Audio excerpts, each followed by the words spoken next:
Oh, yeah.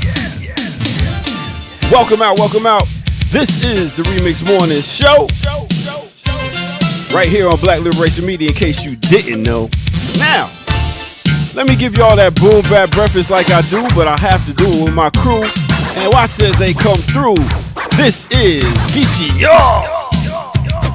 and Dr. Jared Ball.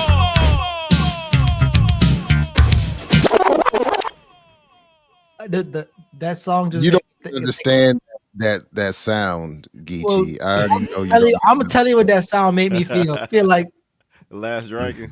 No, some Negroes and some Speedos dancing. The Turbo and Ozone. It was definitely old school. I don't know about Speedos though.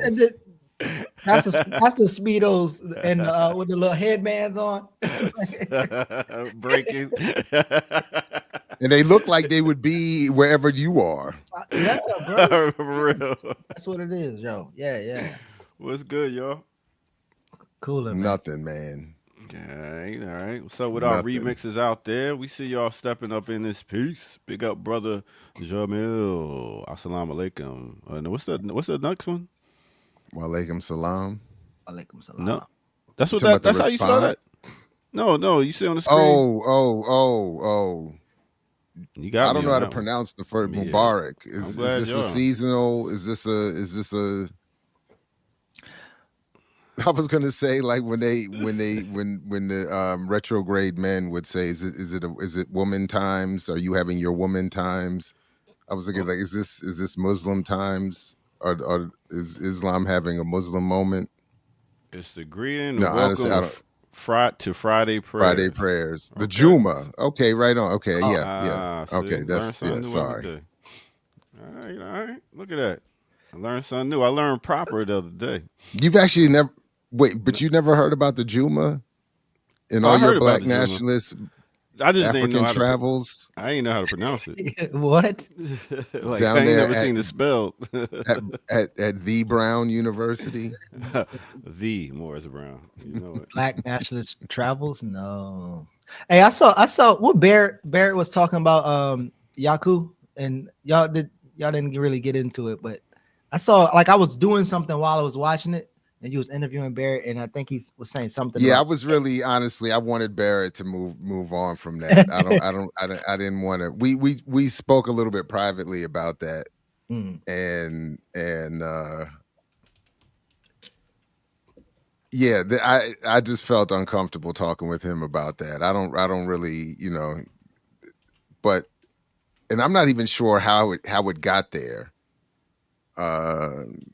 It looked like he was wait. Oh, so that's probably why he brought it up. Because when you was like, "Did you want to bring anything else up?" and he kind of like brought that up. So y'all already was talking about it.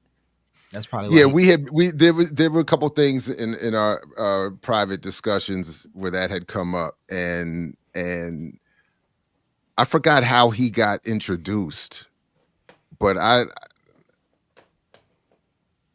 because whatever criticisms or disagreements or issues I have, I don't feel comfortable discussing that with white folks, to be honest, and especially white folks I don't really know that well. Right. And Barrett, I think, is dope. I like his work. Our interviews are fun, but that was one I was just like, I don't want to. So I don't remember how it went, but that's that I remember being, in my mind at least. So. Air Doctor, I saw that in Jared's on his interview, and I'm curious if you ever had I don't know if you have like white friends that you would say are close or cool, but I know you got white clients and they get comfortable, and I wonder if they ever kind of like try to push you into a conversation that you're like, I'm not about to talk with white people. Oh no, I don't have any. None of your clients. They don't come to you and start asking you some. Nah, they just no. We don't get that personal. We just Oh. get a date, get a time. Let me know what music you want to play, and that's it. That's interesting because I look at That's fine. Jamil said, "Give him my number." That's fine. but I look at now Yeah. don't conflate this, but I do look at now DJs similar to therapists. How I look at barbers, like barbers, people just like talk to them or whatever. But DJs, because they have this effect on people, I thought eventually they'd be like, oh, they want to be like you or they want to talk to you.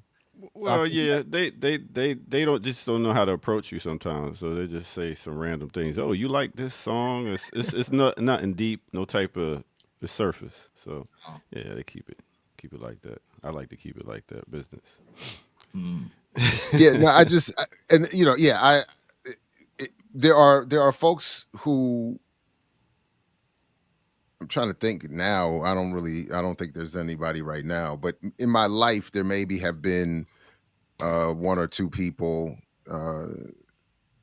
but I had vowed, I remember in the military was when I remember making a vow to myself, I'm not going to debate white people about either the existence or severity of racism.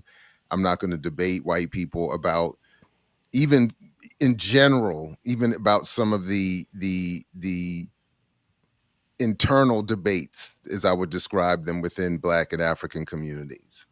So and then I'll be real also, especially being mixed, there are times where, again, and I've even tried to write about this, where white folks there'll be this invitation to whiteness. And I've always been very guarded about that. So I admit that's also just a personal thing. Like I see what you're trying to do here by inviting that discussion, even if I might have a critique or a disagreement. But I'm not going to have that. You and I are not going to get into that, would be my.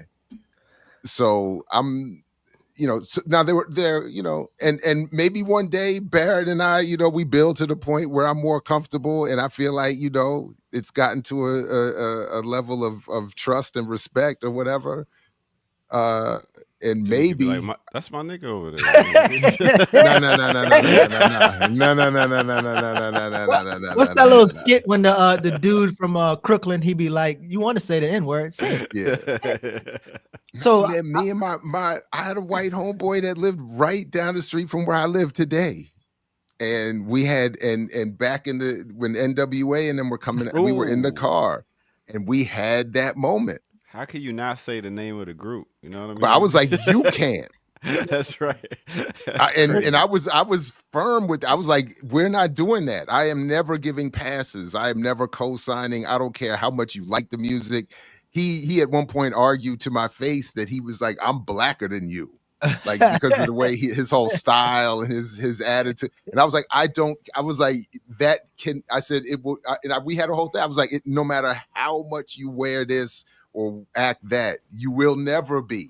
And it will never be cool. Like, I was like, now that debate has been lost at this point. Like, people, it seems like it's wild out here these days. The crazy thing is that's like looking at a painting and not being able to talk about a certain color in a painting. Like the artist puts this work out. I don't know about that. The artist puts out this work and you can't talk about this certain color, but that's what the artist put out.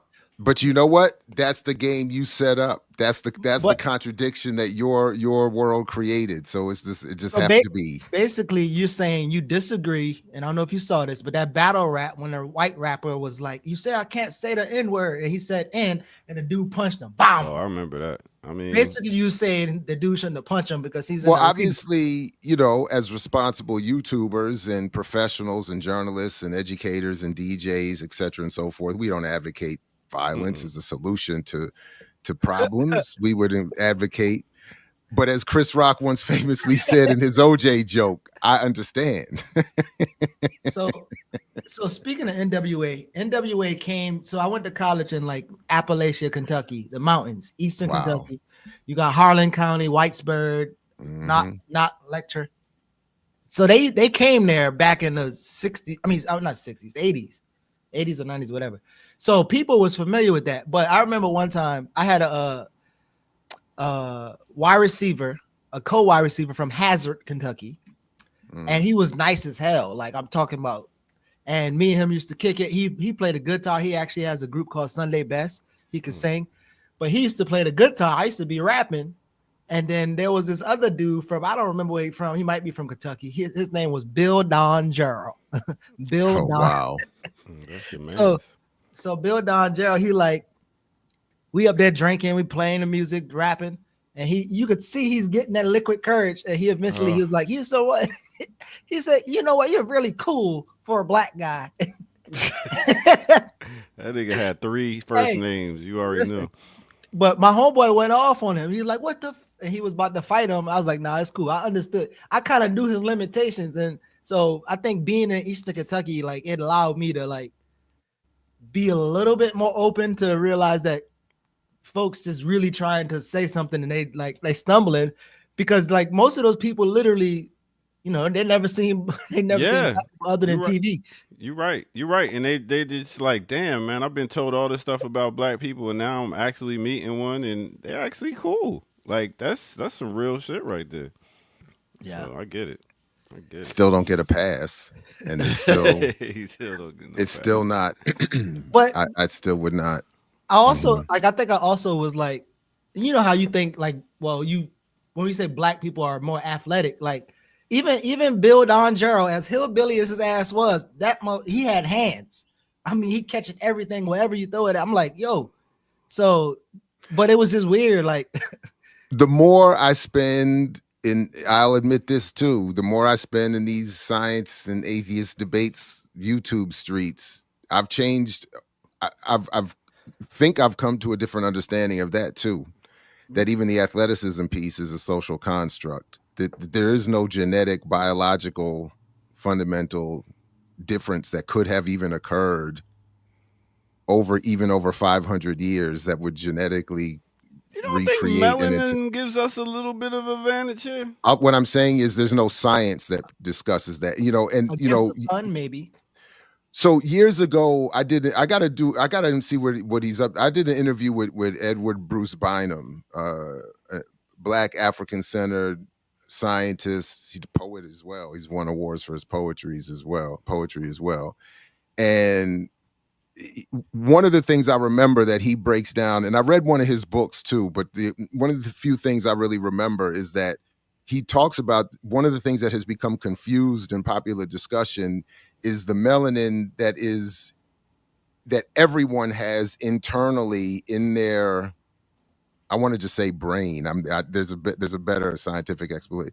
In our heads, we all have internally, there is a melanin producer that we all have that does apparently remarkable things for human beings that is different from the melanin we see externally on skin.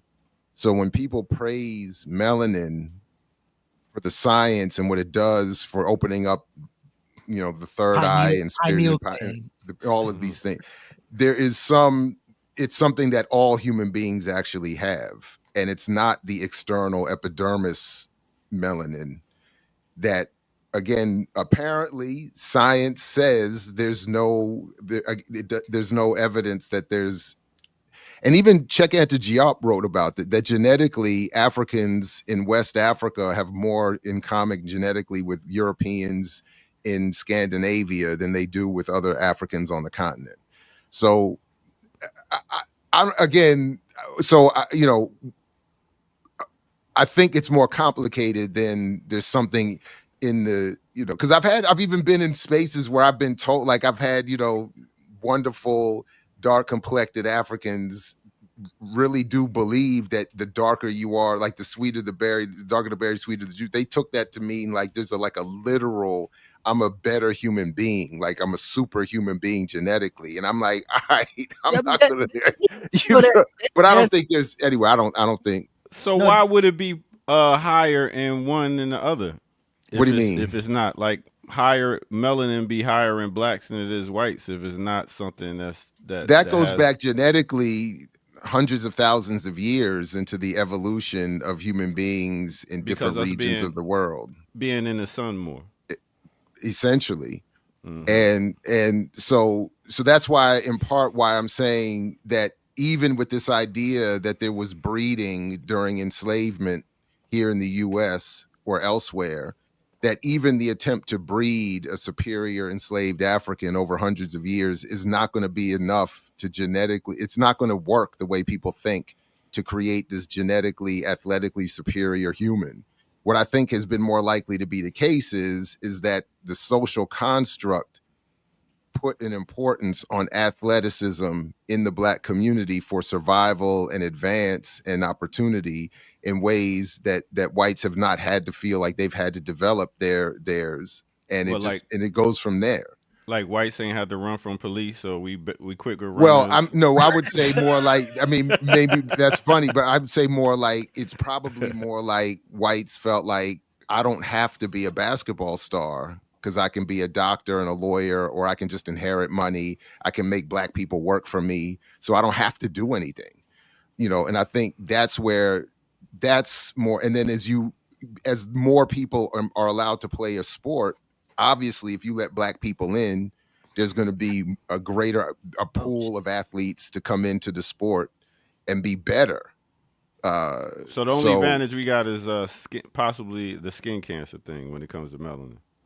And I don't even know if that works anymore at this point. The ozone is so advantage. Due to the fact of our region we came up in, other than like some would say the Caucasus Mountains. Well, that's the branch of Europeans that. So they say they have smaller nostrils due to the climate and being able to breathe the cold air. We got bigger ones due to us breathing warmer air and stuff like that. They say your body is made up to disperse the sun. It has all to do with that. That's more of what I think is the case. But this conversation is making me think of. So I saw this Bryson Tiller challenge where they had like all these white, Black, whoever was singing the beginning hook, and I was like, because you know how they think that used to, like, Black people they can sing better or whatever the case would be, sing better, run better, jump better. There's all these conversations, but I mean, there's a few white people who could really sing. Because then you got the theory of the dominant gene and then the recessive gene. So anything the dominant is always going to be better than the recessive. So that's how it's looked at. But that's not always what that means scientifically either. Dominant and recessive doesn't mean better than. It means more likely to replicate. So it's if when they say like it's a lesser though. It's not in terms of, so like when people, like when Cress Welsing would say that the white is the recessive gene, or red hair.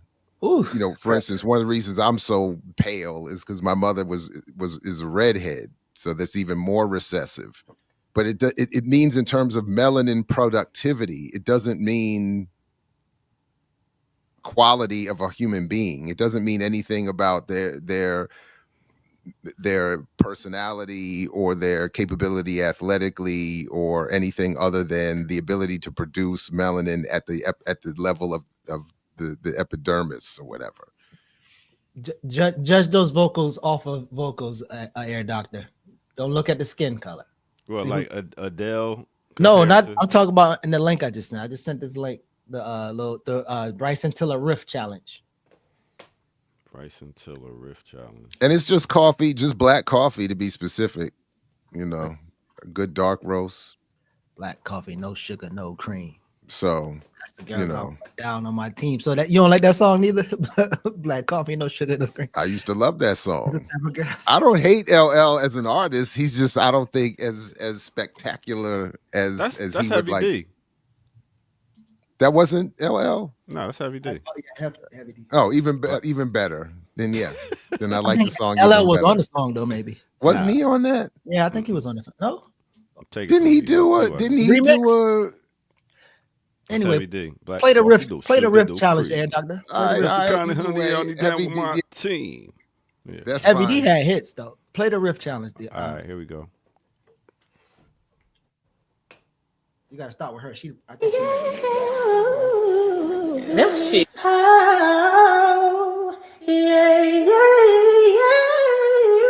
What is happening here?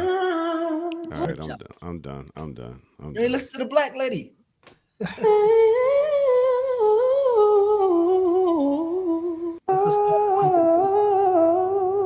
All right, I'm done. All this is mimicking the note. I mean, Nemesis, that's it. I can mimic notes. You know what I Let mean? Let me hear you do the riff challenge. Go. You know what I'm saying? It's just mimicking Just- like he was just as 1990. good as all of them. Chop on a He scene was- with a lane and a pocket full of green. I mean, it's just mimicking notes, being able to do other people's sounds. Maybe. Yeah, it's nothing special. I don't want to say that those people don't have no talent. They can't sing because you got to be able to carry a note too. That's true. That's true. So And is you Amber can't be not toned joining up. us this morning? Are you not getting her the link? What's happening with this I Amber situation? said I text you. I don't have her email. So if you have it, please. I don't have it. I don't have So it. I why don't does but Kamau do Ricky's this? texting us. You're Yeah, this it's right private here. text. Just click invite. Where Amber at? She in the private chat? I mean, she in the She ain't nowhere. No, she needs the link. Like I don't. You don't know her email. How is she texting you? Oh, she's texting me. Ricky But was texting. I'm in the middle of the us. show. Usually, when you come on the show, you come early, Well, and then click- get all this happening. Click Yikes. But invite. when you like come during the show while we're on and Who y'all want hosting me to and stuff send? like that, it's kind of hard to do both. Let me send the Amber link. was looking for the I'm gonna link. send the link to Ricky right now. Ricky, can't you see? Amber, just don't email me. But so, what is the point of this challenge? I don't know if there's a point, but I think whenever we talked about talent or the ability to do a particular thing, I don't know that it's subjective to only black folks. Well, I think the athleticism maybe, All right. but at the same time, you got people Here- that's white boys that's knocking black dudes out in the boxing ring. You got white mean, boys that can run fast, or girls or whatever. So, But again, nobody has. You can't say that in every situation, every black man will beat up every white man. you can't. And in every situation, every black man will be superior on the basketball court or football field than every white. I mean, that just doesn't make any sense. So Even though I ain't seen a white Michael Jordan ever. Wait, what? Michael Jordan. I'm just saying. Did you see a black Michael no, Jordan? Hell You've yeah, only I seen seen a one black black So- Michael Jordan. Yeah. But You yeah, seen a black Larry Bird? Reggie Miller. I still listen. Look, I said Ray what Allen. I said, but I am still who I still am biased the way I'm biased, and I still agree with what Isaiah Thomas said. What? That if Larry Bird was black, he would just be any other player. There's been a whole bunch of black Larry Birds as far as I can tell. The only reason he was special to the extent he was is because he was nice and he played on good teams. Isn't that what everybody they say that about the black people? Like Earl of Pearl, they say he's the best basketball player, but he ain't never made it to the limelight. So Again, these are team sports, especially back then. I think it seems like it's less a team sport than today. You know, somebody showed me a clip the other night. Apparently, there was 8 straight possessions where the teams went down the court back and forth and just threes. threw up a threes. Yeah. What is that? What That's in the- the that's world is that? That's the new game. That's since That is horrible. Stephen and Curry came through and wrecked the whole game. he- Now changed everybody's Steph Curry. and then you got all these Europeans and people from other countries coming in, and they've been shooting threes and stuff like that. So it's a mixture of both. And I mean, I again, think that critique is similar to the Eminem critique. Like Eminem is not that nice. Bubba Sparks wasn't that nice. Most of those white rappers are just kind of like. See, and that's and the Easy thing. D, I'm not disagreeing that black people have a bit extra. What I'm saying is I'm almost to the extent possible pretty much convinced that whatever that is a social construct. It has not anything to do with genetics or biology. So I could shut down that whole Eminem debate. Really, with Eminem, he's a great lyricist, but he's just not soulful, and the rhythm doesn't catch me. His sound doesn't catch me, so it's not the same. It's that his cadence is like choppy. I ain't saying he ain't great. I'm just saying I don't know that if he was a black person. Like I think it was one of those guys from D12 was better than him. I I can't remember which mean, one it was. All 11 of the rest of D12 was better than no. I mean, if he was black, he'd probably be like Lupe Fiasco or somebody Blue like that. You know what I face. mean? Just mad lyrics and being able to spit. Wait, y'all I like Bubba actually, Sparks? Wait. Y'all know who Bubba Sparks is? You know who Bubba Yeah, Sparks yeah, is. yeah, I yeah. know who. Yeah, I know who. Yeah, well, I know I'm who the hearing all person this. is. I'm For looking the at all this people, Bubba Sparks or slander. maybe I don't know. No. Now there was What? a white rapper who was good, who still is good. His name is Blind Fury from South Carolina. And he was a blind rapper on 106 and Park. He used to freestyle. Yeah, I Like remember that dude. I mean, it's I don't know. I think freestyling is a little different. So I'm gonna have to take a break in a minute because it seems I need to do it. Send out an email to in the middle of the show where I tell you, boy, I can't. y'all Uh, don't be old men and all grumpy and stuff, man. It's okay. Today's Friday. Why don't people like time? Is it Don't do just that. me? Am I the only person that likes being on time and doing Don't. stuff on time? And it's that Eurocentrism you're locked up in, my brother. That's the hey, light skin. That's that I lack of melanin you You got. need I to. You like need it. to. That's the lack of melanin that got you caught up, I brother. I You like need that to let part. it go. I like that part.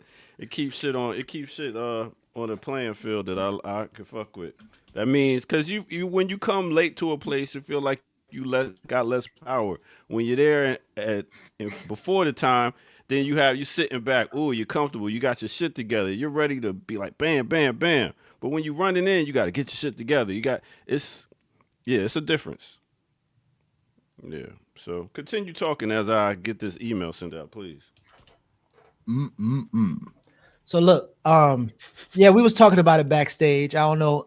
I know we not too much of sports fans as much, but uh, Mike Vick is now the coach of Norfolk State, and if I don't know, Norfolk State is a black college that's obviously in Norfolk, Virginia, where Bubba Chuck, Allen Iverson and Mike Vick is from, and they love the back home. But I was like, yeah, curious of what y'all think about that.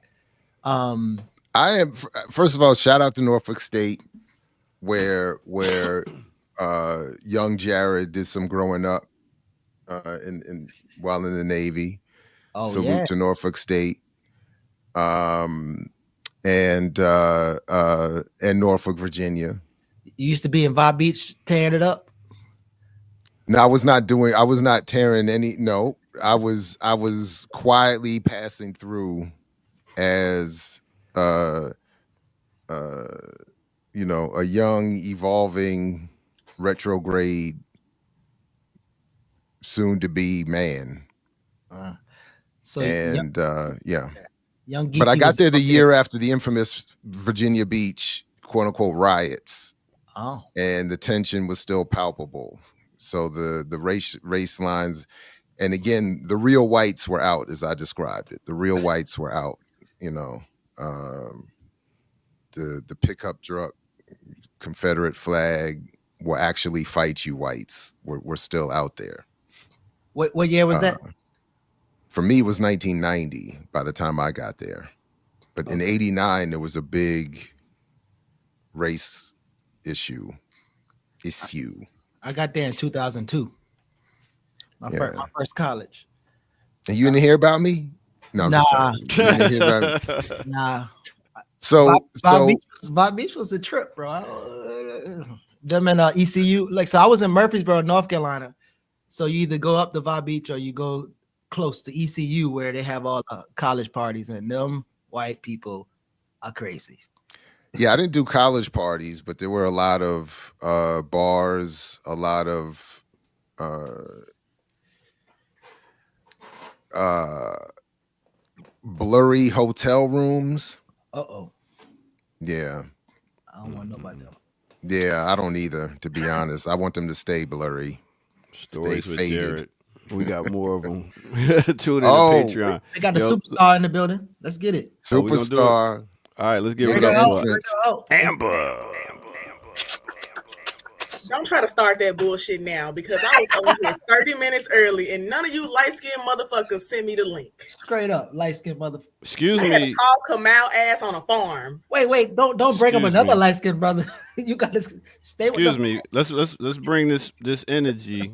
Let's rewind and come in with a better energy here because Bernie Mac energy. None of you because I had no idea that you was gonna come here. I didn't get any type of link, text or anything until the show started. So excuse me. Now let's rewind and bring this energy back in. Here we go, Amber. I know that I was coming because Jared and Geechee both said last Friday that I should come on again this Friday. So to me, I wasn't here. That means you know. I wasn't here. I left. Well, it's Jared's fault. How was that my she fault? Blame. But I don't understand how me inviting you a week ago means that I'm responsible for you getting here and being on time. But that all doesn't right. make no sense. How would you not be responsible? How was I gonna get here? Play that week ago drop, Air Doctor. It's all about a week ago. How did you get the link last time? The other light-skinned man, it's like 3 of y'all. Oh, see, it's all Kamal's fault. It's all Kamal's fault. Can we just blame this on Kamal? I do think it's like No, apparently not. Apparently, she just coming here pointing fingers. Listen, Amber, you good? I'm fine. I'm just saying, y'all know I'm in a different time zone. I done woke up early. Oh, so that's what it is. Could have been sleeping. I was still high from yesterday, but I got it together. What you was on there, Zaza? No, I just took a little edible. But I'm just saying, I woke up early. Like, I live in Central Time. I'm tired. Well, you don't look it. You look like you're here and ready to go. So with that said, we're going to take a quick break, and we're going to come back with some more right here on no other than what? The Remix Morning Show.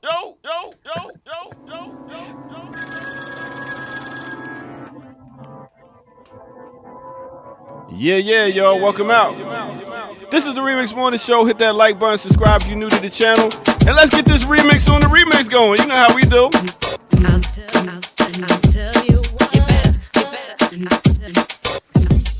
I'll tell you why there's no love. Simply you're not cool enough for what we have between us. Don't you know you lost my trust? Where you been? And I tell them we're just friends. Tell them we're just friends. So obvious that it's never gonna work for us. No. All right, let me take you to a time and place. Let me take you back to 1987. Rocking out with that Boogie Down production off that Criminal Minded album. We talking about the song Super Ho. Mixed with a little bit of 2001 off that album Faithfully with Faith Evans. And the name of that song is You Get No Love. But you get love from us right here. Hit that like button, subscribe, and show us some love at blkliberationmedia.org.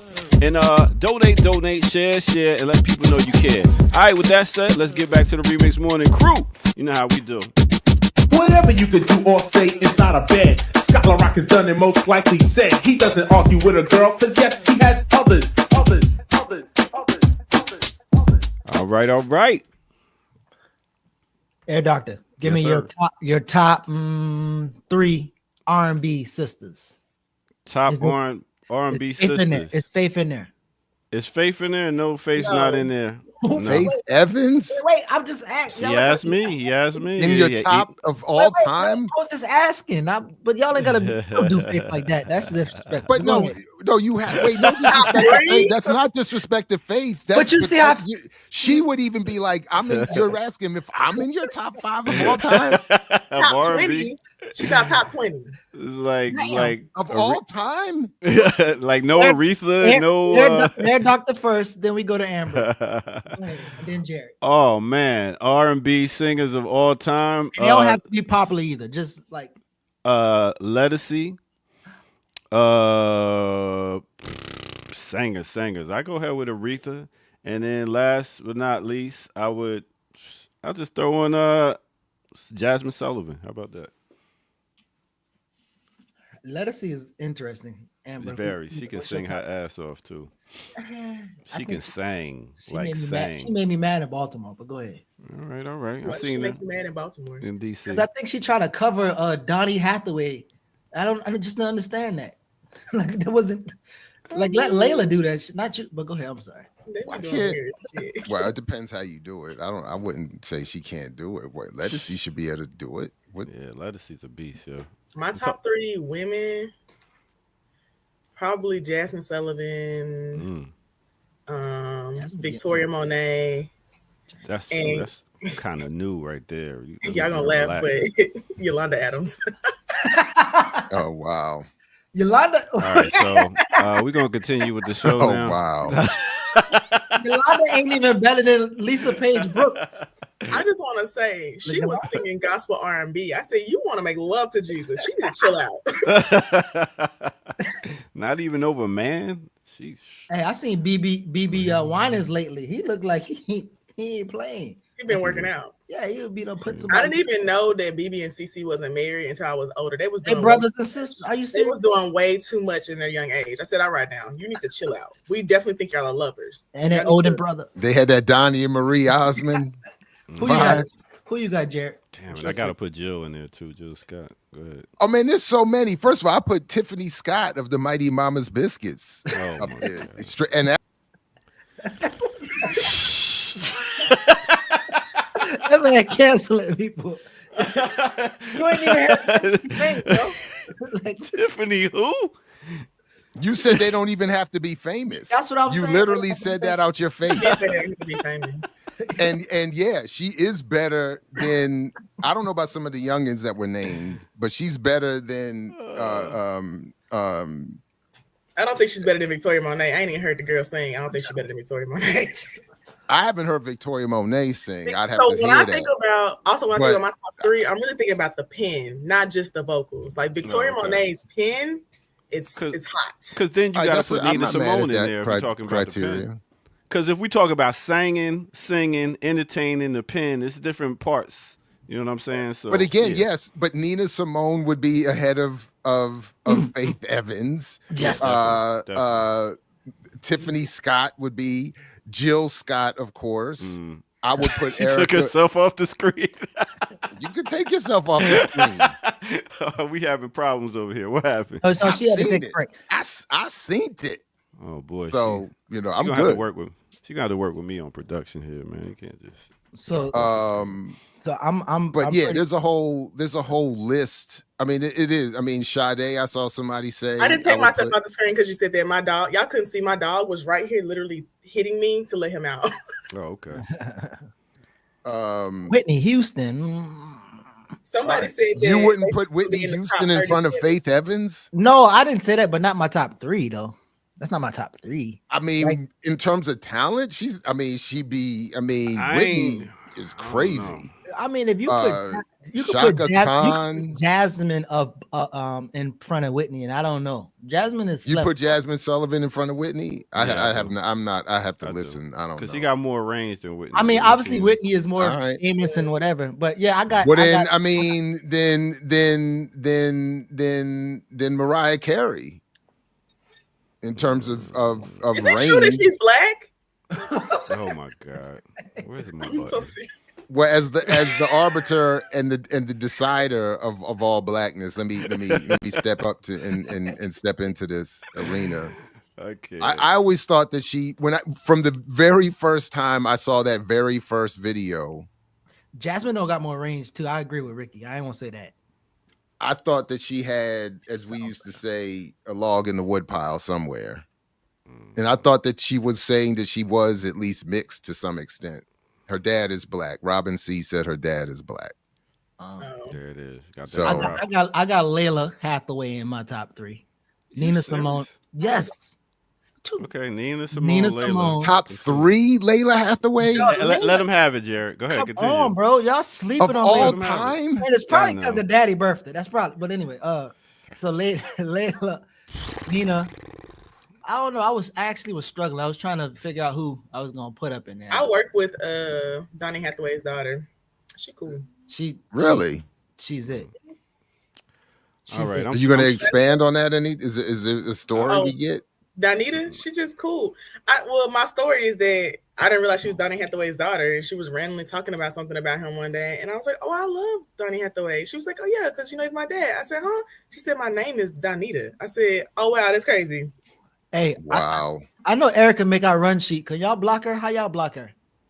What's the block? Layla is mid. She got a good point. She got a good point. Hold on now. She got a good point. Dr. Brown, be careful. Dr. Brown about to get Dr. Block. No, Dr. Brown is about her making these run sheets for y'all, and y'all never following them. I got something on the run sheet. I follow them all the time. That's why we are mess right now, because she stopped doing it. She took a break. Yeah, I did put a story in the chat that I also emailed Jared earlier this week. Did he respond? No, but you emailed me a story earlier this week? You still want to talk about it? Yeah, still looking at it right now. What you mean? I don't have it. I'm looking right now. I do not have an email from you. I think we might be getting. You might have your light skins confused or something. You might have your email. I honestly don't have anything from you. So crazy. That is hilarious. I think we need to mix. We need to take a break with a Layla song, bro. I think because I feel like it's too much like disrespect in the Layla. No, bring your ass back. Come back. I think it's too much. It's not to be disrespectful, but we're talking about all time. Yes. Stop. I got Mary Clayton ahead of Layla. I got Mary Clayton ahead of her. I actually didn't finish. My last person that I actually would put up there because y'all be sleeping on her is Brandy. Hold up. First of all, in my top 3 is Lisa Fisher. So she's better than all of them. See, Amber, take her off the screen. Who is that? Who is that? You're disqualified. Who is Lisa Fisher? You cannot have a conversation about legendary singers if you don't even know who Lisa Fisher is. And Brandy be coaching people. I'm real bad at listening to songs and not knowing who the artist is. Like I be listening on shuffle and stuff, or like on Discovery on my phone, and never knowing who the artist is. I didn't even know who Victoria Monet was for like weeks. I never actually looked at my phone to see the name of the person. I just kept hearing the songs, and I'm very bad at that. So, in my defense, I probably heard the song she did, just didn't know it was her. And Lisa Fisher she was on our radio show singing to us. I need you to make a mix to Mirror by Layla Hathaway. I think none of y'all qualify for this conversation. I'm out. What you mean? Well, I also just want to say I didn't know it was all time. I thought you were just saying who's your top 3 right now, because I do listen to Nina Simone and stuff, but I don't listen to albums. This is what I'm listening to albums of. I think Ricky trolling in the chat, bro. Oh, I'm sure. There's no way that she gonna put no damn Tamar anywhere. And Tamar Braxton. Tamar got a few songs, but she ain't better than her sister. The question is, she can't beat her family member. Like I manifesto said Pebbles. Pebbles. Like Tony. Listen. Ridiculous. Anyway, let's get to a story since y'all don't love Brandy like y'all. Oh man, I put a story in the private chat. All right. Okay. Is this the story you allegedly emailed me? I did email it to you. We're gonna get to the merger after this. Because I ain't no. All right, hold on, because Geechee can't play anything. Hold on, let me pull this up. I can't. I'll do it, man. Click the article first. Don't play the TikTok link. Click the article first. Oh wait, you said what? Click the article first. The chalkbeat.org article. Oh, now we got arrangements and orders. But just follow instructions. Yeah, because if you watch the video first, you'll be confused. I gotta set the tone. Wait, is this the one you sent? No, I did try to pull this up yesterday, and I literally had pulled this up on the screen. No, I got this from you, and I pulled it up on the screen on yesterday, and then I got talked over, and we never got to it. So go ahead. But now that you're here, go ahead. What happened? Okay, so basically, we had backstory. Our previous superintendent had a sex scandal and quit. So he just resigned basically, but it was like a sex scandal with 5 or 6 women. It wasn't one person in his administration. So he quits. So they started a superintendent search process. This search process took 2 years because the first time they did it, they messed up something and the community got mad at them and they started over. The second time, me and my friends got banned from school board meetings and we had to sue them. So all this time where they're doing this school board search, where they have assigned, they got the new lady in place, we were still suing them up until Wait, like why would you get banned? What happened? because they some fucking haters. They were really, so realistically, the process that they were doing wasn't in alignment with what we chose. So like we as a community came together and put together a community plan to choose a superintendent. The school board decided they didn't want to follow that plan, and they liked the person who was the interim superintendent, even though she said she was not going to run for the position or apply for the position. And is this her here? This is No, that's the new superintendent they tried to okay. fire. So Oh, they okay. don't hire the interim lady. They do actually hire someone else. But in the middle of that, we went to a meeting and gave public comment, and they was mad and they banned us. It was 5 of us, 5 people, all of which did 5 different things. None of us were banned for the same reason or even told why we were banned. So then we sued them because you can't legally ban people from public meetings. So just last month we won that lawsuit, $200,000 lawsuit. They lose completely. Then this past week they said, okay, we're gonna have a special call meeting with 1 day's notice to discuss terminating this lady's contract, who's only been the superintendent for 8 months. Literally. And do we want this woman to be superintendent? Honestly, or I are don't we fucking against know this? because she only been there for 8 months. It ain't much she can really do to me in 8 months. They really haven't Well, given her. it says here that she tried to eliminate 1,100 positions. She did. She actually fired most of the people in the top, like Damn. the main administration, because they were just duplicate jobs and they were wasting money, and then told them that you have a teacher's license, so you should go back to teaching. Here's your option. You can either be fired or you can go back to teaching and take a lower salary, which I think is fair when we have a 200 plus teacher shortage right now. But they think they're too good to go back to teaching. So they made this whole news story about it and how she's making them take less money, but you literally are a teacher. So I don't get that. They didn't want to do that. So what does that mean? Teachers should be broke? Why can't the teachers be paid more money? How about that? When I think that they should solved be the paid problem? more money, and she did increase their salaries actually. Okay. But I do think that if you're making $100,000 to sit in an office and all 5 of y'all have the same position, so only one person really is doing any work all day, I would fire 4 of y'all too. And Memphis has a really bad nepotism problem. Like for like Greek wise, Kappa is like rural Memphis. Like we have 6 Kappa chapters, including grad, undergrad, all of that. So our education system is full of Kappas. One of which went to my alma mater, and I know for sure he didn't qualify to be a principal because he studied art. He talks about it all the time. But somehow he got out of college, became an assistant principal, and then a principal. Literally had no qualification other than being a Kappa. So she got rid of a lot of that, and they didn't like that. And they called a special call meeting 1 day ahead of time to let folks know they want to terminate her contract. And then people went to the meeting and acted a fool. So Memphis, people meaning you. No, I didn't go. Actually, Oh, I that was wasn't. Oh, that. I was at a city council meeting and then I went to a holiday party. I didn't want to go because, well, one, they had reached overflow status. They weren't letting nobody in. And 2, I knew they was going to be doing the most because since we just won that lawsuit, they can't really ban people or kick folks out anymore, literally, because they just paid $200,000 out because they were breaking the law. And so people were in there acting up, which is why I sent the TikTok. But this one lady, I see. Okay. This one lady, they were like reading out a motion or whatever. And one of the school board members said, I object. And somebody said, you look like an objection. Oh, wow.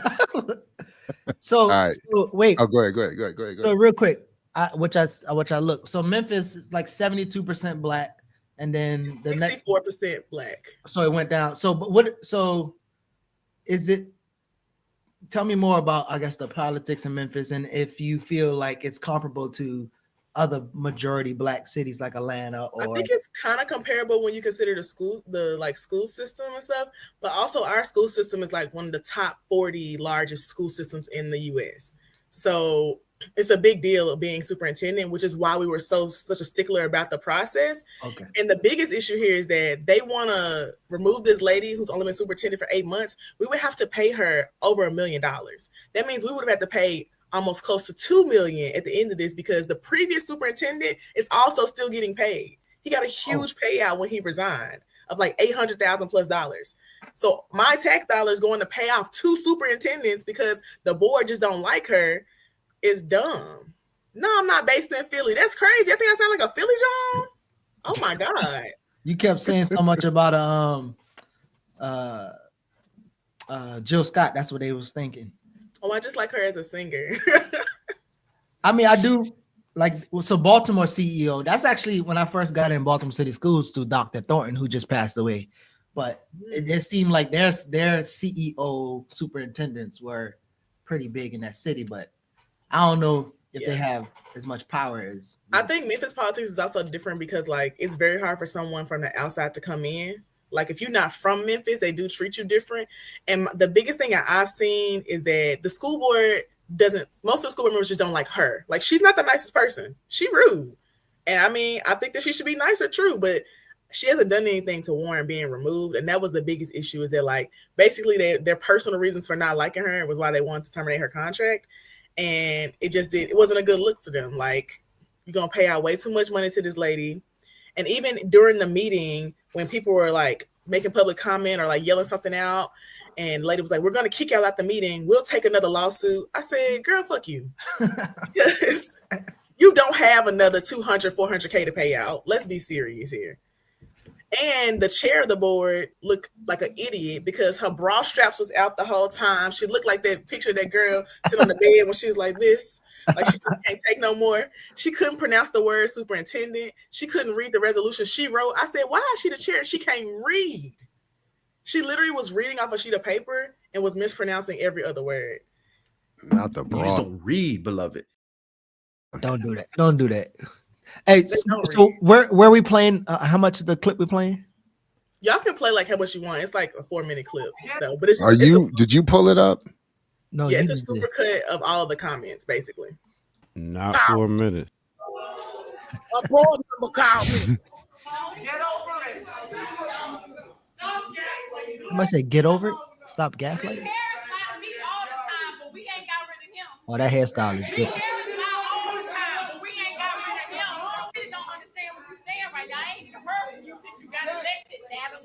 Natalie. All emotions aside, as a person who's Ms. Spriggs, will you say your address, please? all right, start my time back over there. Reclaim Some of y'all text all night, not listening to what we saying, but I tell you, y'all love to let the superintendent know that y'all her boss, but we the voters, your boss. Tell me, you gonna fire the superintendent in the middle of a school year. Y'all had agendas all the time. I done heard from board members way before last night that y'all was gonna get rid of Dr. Fagans. So this ain't new. But we the people gonna walk with our feet and we gonna keep on fighting. And y'all, mark my word, we gonna vote. We sitting here before Christmas trying to vote this lady out of office, which is 8 women up here, right? One white lady, not racist. That means we can't come together to do nothing. We can't come together to do nothing to save our life. It's a shame for God, for Christmas. Shameful God. For Christmas. And my son, autistic, now, 23 students is in one classroom. I am a struggling father. You see, I work. South I make sure Carolina my son struggling. gets to school and from school, but y'all gonna vote this lady out. All you women up here can't even get along, and y'all showing the community. 23, that's really a going on, luxury. though. It's sad, though. It's Hey, really rewind sad, that. He said community. My one year in the class, it One. was way over 30. You serious? Start back. This the best one. Community. Vote this lady out. All you women up here can't even get along, and y'all showing the community what's really going on, though. It's sad, though. It's really sad, though. And I want you to know that we're going to stand and we're going to fight with you. I put on my black Air Force One because we standing on business today about you. Unapproved No, this financial nigga. act. Recently, Dr. Fagans. Recently, Dr. our, Vegans? the superintendent, Dr. Fagans. Oh, Dr. Fagans made the request. Kamala. Superintendent's Sound like failure me. to provide this plan has caused confusion among parents. Look at that face. Woo. Fegan said she liked to argue, so I sent her ass to law school. Reach.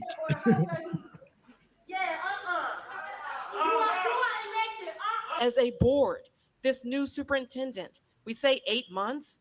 The school year just started in August. At best, this should be a professional development conversation.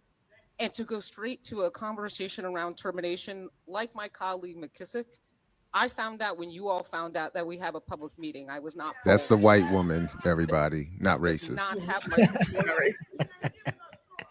And I will not support the termination of the contract. You can start removing people out of the room. We'll take you off. This looks like a damn skit. Hey man, listen, it's popping over there. That's Because it's a joke, bro. It was 50,000 people watching this live stream, y'all. Wow. Calm down. They're so stupid. All right. All right. Then when she did start talking to refute the claims or whatever, she was like, I don't mess with finances or romances. I said, that's right, because you're not Joris Ray, girl. He said, y'all not finna Joris Ray her, baby. I thought she was taking a shot at the Atlanta lady. No, the Joris Ray dude had a whole sex scandal. Oh. Like, it was bad. And he ugly. I said, what was he doing for them? Don't do that. He's not attractive. She said, we gonna walk with our feet. I gotta use that. That's the one who said, you look like an objection. There's everybody. That's funny. And then the lady who was doing the thumbs up, her name is Tawana Murphy. She, they got pictures of her on Facebook next to the cowardly lion from the week. Oh, damn. Hey, she got a song on YouTube called "Who Cat He Kissing." That sounds like some liquor house music, and this sounds like some liquor house music. It's very too. much No romances without finances. That's right. That's that no liquor house. romances without finances. I said, this is a blues classic. I listened to the song. It's actually kind of good. Is she crazy? Yeah, she's actually nuts off her rocker. But the song is actually really good. I want to actually pull up the I don't got it on this computer, but the story about the merger that Erica laced us with. The Kroger is trying to buy another grocery store and the merger's being blocked. You see it? Really? Yeah. And I didn't know Harris Teeter was owned by Kroger. Harris Teeter has some dope ass oatmeal cookies. I like Harris Teeter. They have really good. They got a salad bar at the one in Maryland that I used to go to. Oh yeah. When I lived in Gaithersburg. They just had this cookie that because they stayed open 24 hours. After I leave the club, I get this big ass oatmeal cookie. Like this big. You didn't want. So I don't. Are you not able to copy and paste the link from this computer you're on? I can, but where are you? Because I don't know what you're pointing. I don't know what you're looking for here. Are you filming a podcast, Gigi? Yeah, I'm in this podcast studio. Is it a barbershop chair? Yeah, that's Killer Mike chair right there, and then that's T.I. chair, and then I'll be sitting. You're lying. I just saw Killer Mike's. What is this new video he's in with Ice Cube? I saw he's got a new track out with Ice Cube. I saw it's the video for it. I prepared to let my dog back in. Hold on. Only thing I saw with Ice Cube was no Ice T. Was Coco now Cube has a new track out with Mike in it, and I saw Mike somewhere else too. He's and doing Busta Rhymes is on the track too. And Busta Rhymes, that's right. Did you see? You hear that new Snoop Dogg and Dr. Dre little remix they did? In fact, they sound pretty dope. Unlike Dr. Ball, my dog don't have anxiety, so he can stay outside for a long time. I thought you just said you had to let the dog in. I mean, it's tough out here for light skins, dogs, peoples, period. He needs his medication. When you said metrosexual mulatto, I said, you know what? That's hilarious, but also I could see it. I don't know why. I don't appreciate that you say you could see it. I shared it because it's supposed to be a funny joke from an op. It's funny. I don't see how it's supposed to be applicable though. I don't appreciate that. I don't appreciate that. You got a light No, I think it is hilarious. It was a colorful button-down shirt. I'd be like, yeah, and I do wear colorful button downs, so like I'm not mad.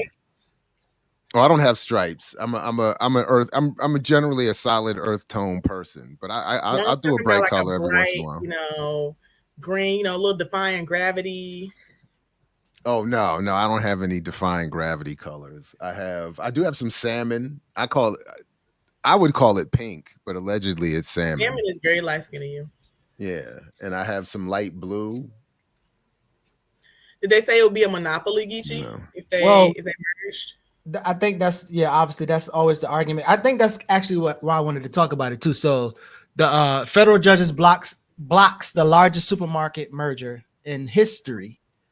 So the Kroger proposed a 25 billion tie-up with Albertson, and the merger, obviously they said they will, because it will create harm for the consumers and limit competition.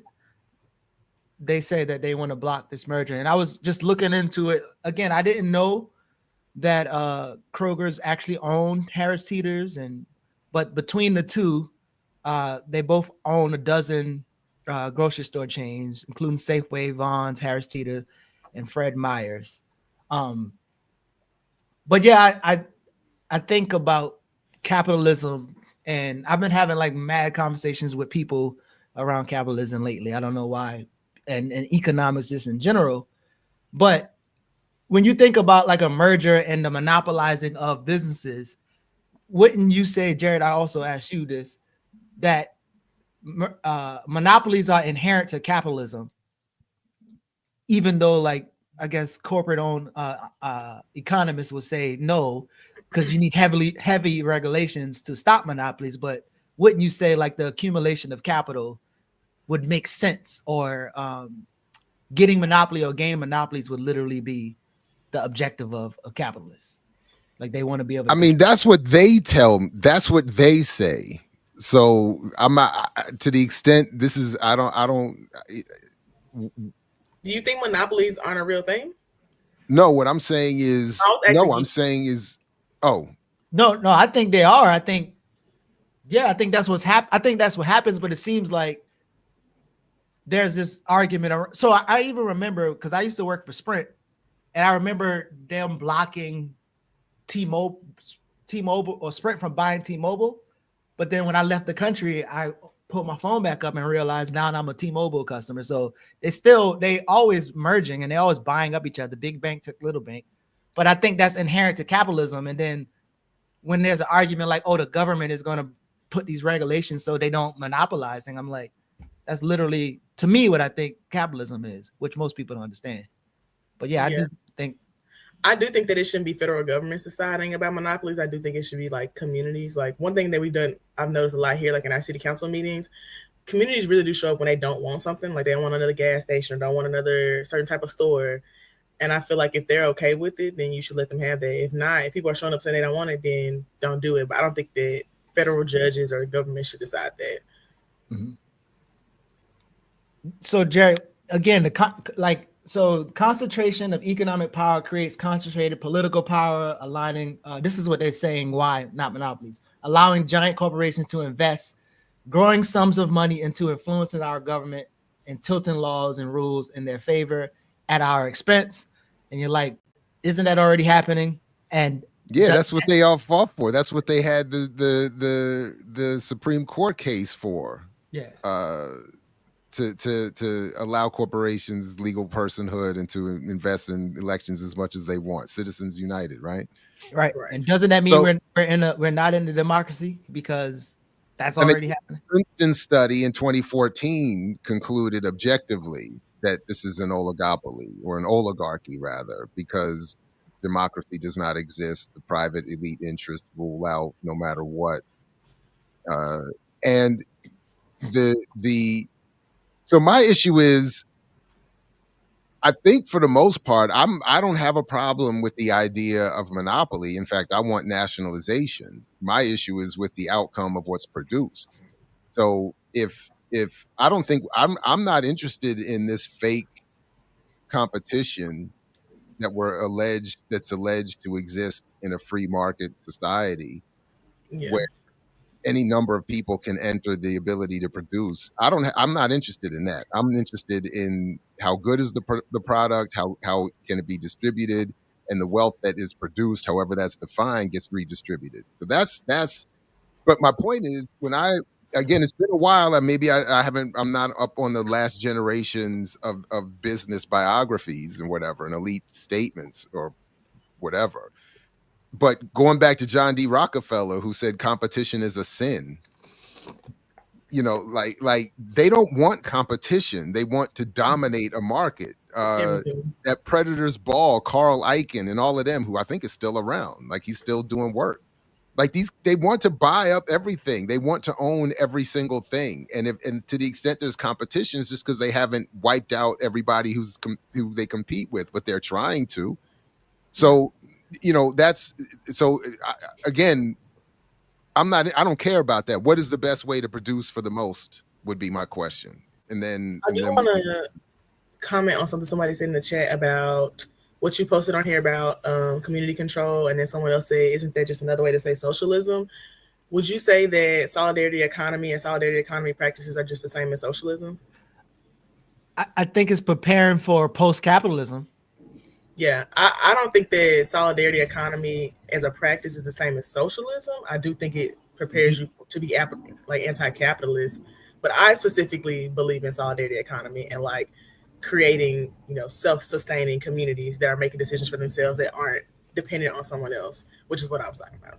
So Amber, I need to learn more about that because to a certain extent, I don't even know if that's possible. This is always the struggle I run into, even with various forms of nationalist arguments, which in general I'm inclined to agree with. But when I try to think about how it's going to work, I don't know. But yeah, I just need to learn more about that. I learned from a training at Highlander Center. Shout out to my friend Denzel. I did a fellowship with our official Bill in Memphis chapter like in 2020, so like several years ago. But one of the main focuses was on solidarity economy, specifically like how do you build those out, but also what currently exists. And there's several examples of solidarity economy happening throughout the U.S. and of like transformative justice spaces or just self-governing spaces like Spirit House in North Carolina. I think is a great example of folks who use transformative justice practices and solidarity economy. And they've been operating since 1994, which is when I was born. So I think the biggest thing for me is that people don't know of places or know of people who are already practicing it. So they're not sure what's possible. And I think if you have 1 or 2 examples, that's proof that it's possible. And it can always be duplicated. So question, in terms of like community control, and I know Air Doctor was coming up. I want to get to a post after he leaves, after the break. But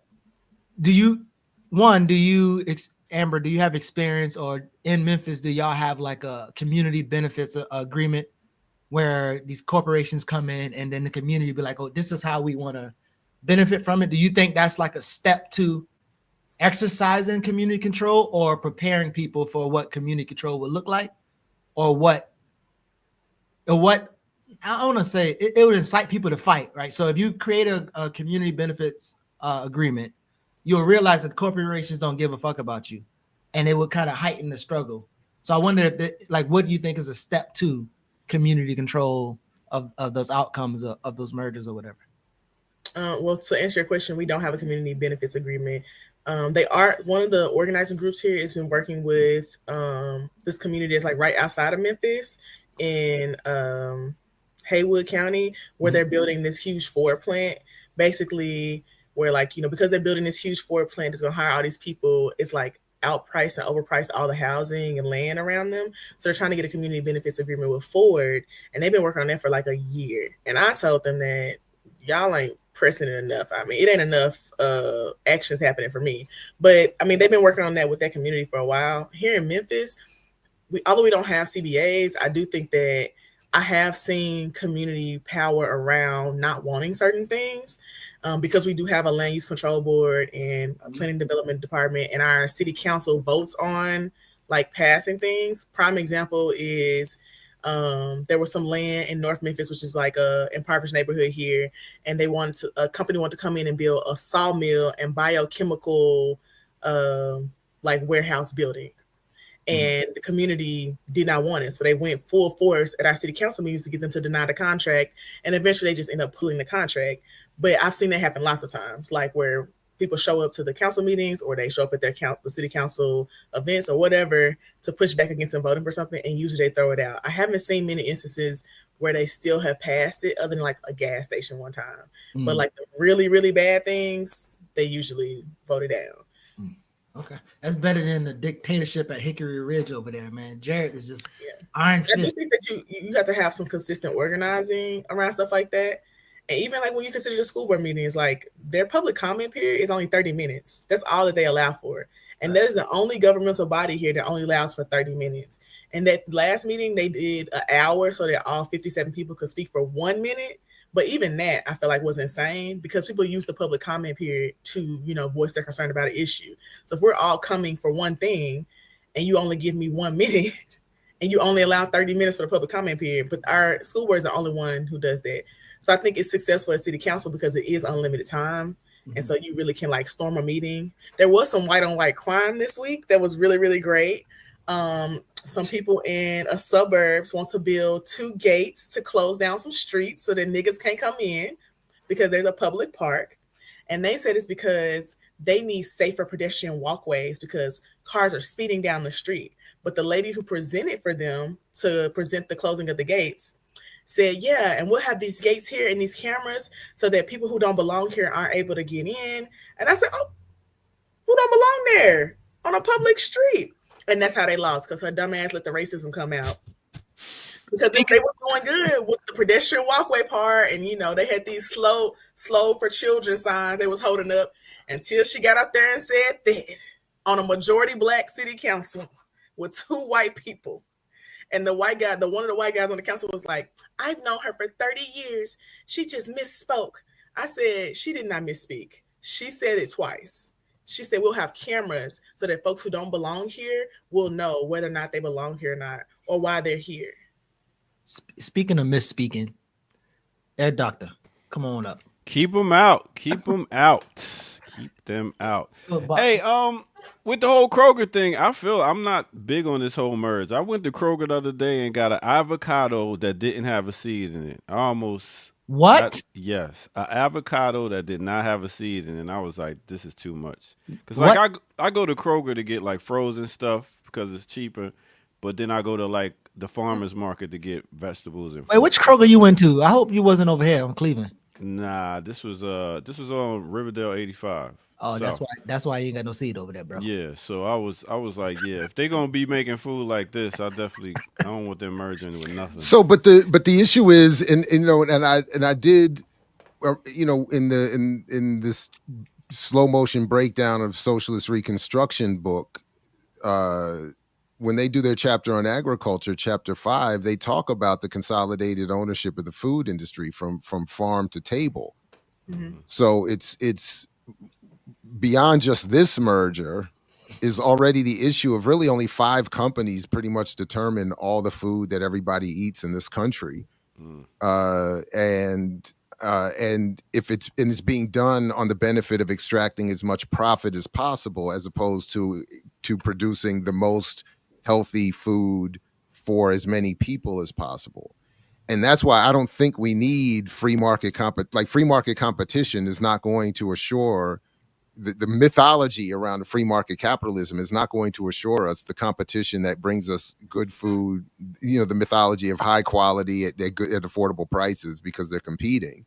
What we need is public policy that determines that when it comes to things like, if you want to have free market competition, leave it in terms of, silly things, I don't know, T-shirts or whatever. But when it comes to people's food and healthcare, and housing, there needs to be some sort of national organized public policy that guarantees that the process works properly, not for profit.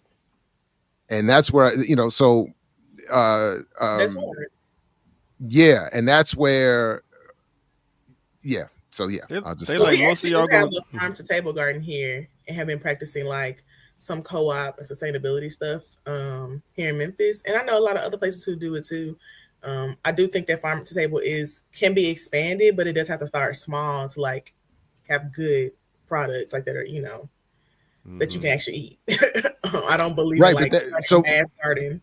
But this is where I keep struggling with all of these efforts in terms of their ultimate, the viability of these projects to ultimately work for a majority, because to expand from what those efforts are to something that is duplicatable to satisfy the needs of the entire community or country is going to require some sort of massive involvement at the public policy federal level. It's not going to be. It's not like these startups and this effort isn't going to grow itself and organically, pun intended, take over this existing structure. Like that's that. I don't think. My wish for that to happen. I think that I don't know if I would want something on a national scale. I would want something more community centered. I think that every community is different and people want different stuff. We've had our garden for like 3 years. It's been operating for 3 years, right? But also we have organizing structure within it to make sure that it keeps operating, and not everybody can keep a garden up. But we also have like a consistent like group of kids that come in and learn how to plant food. And so it keeps it going for a long time because we have all this support. But I think that it depends on the community, right? Like our community specifically wants this one thing. It might be communities in Atlanta who don't want a garden, but they do want a non-monopolized like water source or something different. So like I think it really depends on the person and the place they are, which is why I don't know if I would want something nationalized, because I think when you put something blanket in place, it doesn't fit for every person, because Memphis is completely different from the rest of the state of Tennessee. Completely. No, what I'm saying I want nationalized is access to good quality, affordable, healthy food. I don't know. I don't pretend to have the detail for how that's going to work. What I'm saying is that so, and again, people don't care about whether it's a monopoly or an oligopoly or true mythologized free market competition. They want clean water.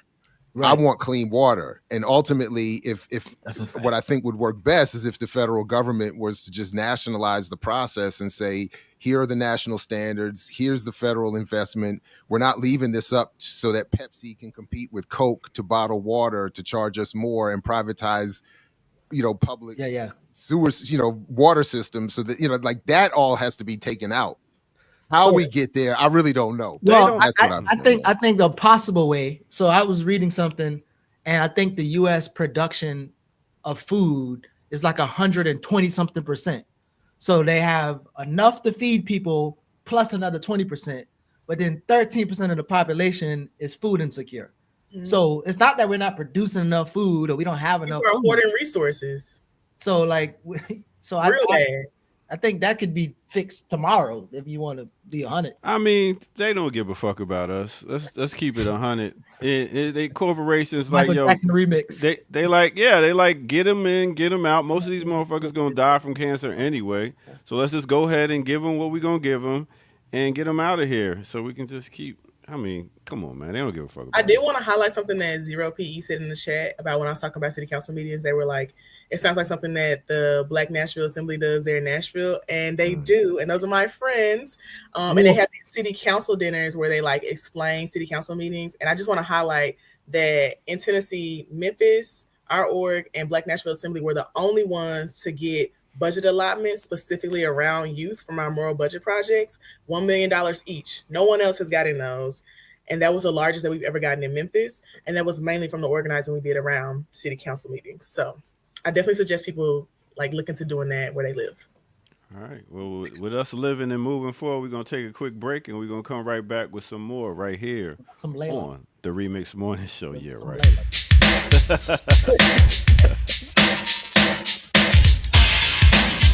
We're going to get some more of this old school hip hop right here. Big up, everybody. Welcome out. Hit that like button. Subscribe if you're new to the channel. Go to patreon.com. We got 404 people live watching. Go ahead, and you can also go to our page. Damn, I got stuck. Our page, blkliberationmedia.org, and donate over there. That'll be a great thing. You know what I mean? All right, I was just watching, sometimes I just zone off and watch cartoons like Ricky watch bad TV when it comes to Atlanta Housewives and all that stuff. And I was just thinking about cartoon, and I was thinking about this one character in this cartoon, and I was wondering would this character work today? I wanted to talk about Apache Chief. That's right, Apache Chief. Could this character work today? Let me tell you about Apache Chief. So Apache Chief pretty much was he was down with the Super Friends, Hanna-Barbera, and he was the Native American superhero. It was a time when they was trying to have more inclusion, so they brought along Black Vulcan, El Dorado, and Samurai to have, some darkness within the Super Friends. So he came, and his thing was he can be turned into 50 feet by saying Nuckchuck. Now, nutchuck is a native word meaning man big. So he would get big and he would fight this other giganta. It was just white woman. But here's this kicker about this giganta. She would get big too, but he could not hit a white woman. So he would get big and would be useless. He could fight everybody else, but as soon as Giganta get big, he could not hit a white woman. Now, with all this whole thing with the DC and the commanders and stuff like that, I was just wondering, could this superhero make it in this day and time? Would we allow this? Could this be a good Native American superhero as they have all these other Black Panthers and other people like that? I don't know. Just your thoughts on it. With that said, let's get back to it right here on the Remix Morning Show.